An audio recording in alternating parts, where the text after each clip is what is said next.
So where I find the most pleasure is when you're looking at something, you're like, okay, I know this is not supposed to work.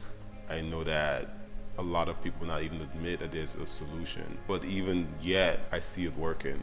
I just have to find a way to get other people to see it now. That's what the art is. Art isn't getting people to look at stuff. It's not really about self-expression for me. Right now, it's archiving.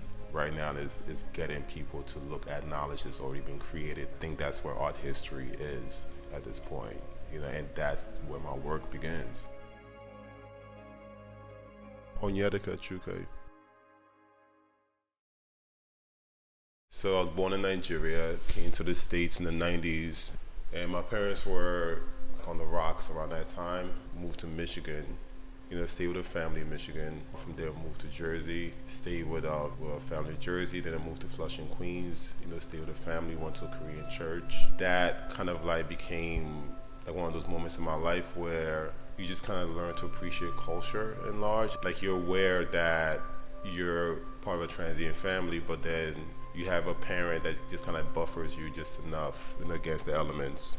So you're able to kind of like be a kid and enjoy like all the things that other kids may necessarily have. And then from there we moved to Far Rockaway to housing projects. From there it was foster homes, from then on out. Probably by like 17, art was more or less where I kind of wanted to be, just given everything that was happening. And also being from a certain type of family, like we all kind of knew what we were up against. I had like 3 sisters, and I think that changed a lot. They could be very tough and very caring at the same time. Having that and still having that means a lot to what I was able to accomplish. I don't care that much about the current condition. If things are not working, I care about getting out of it. So I care about building bigger. And I just kind of always built large. My sculptures have a certain scale to it. The concepts has a certain scale to it. But that's kind of, again, like the blessing of having had people that buffered you just enough when you're being displaced.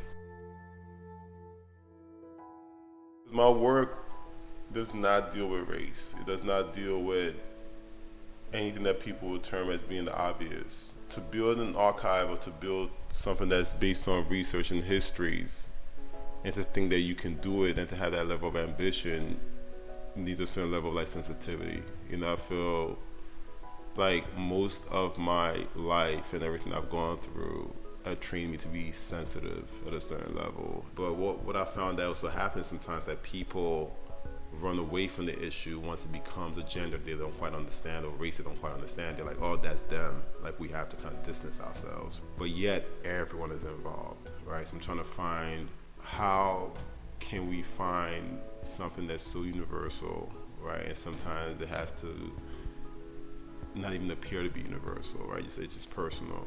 But how can we find that thing that'll get an audience to just look or feel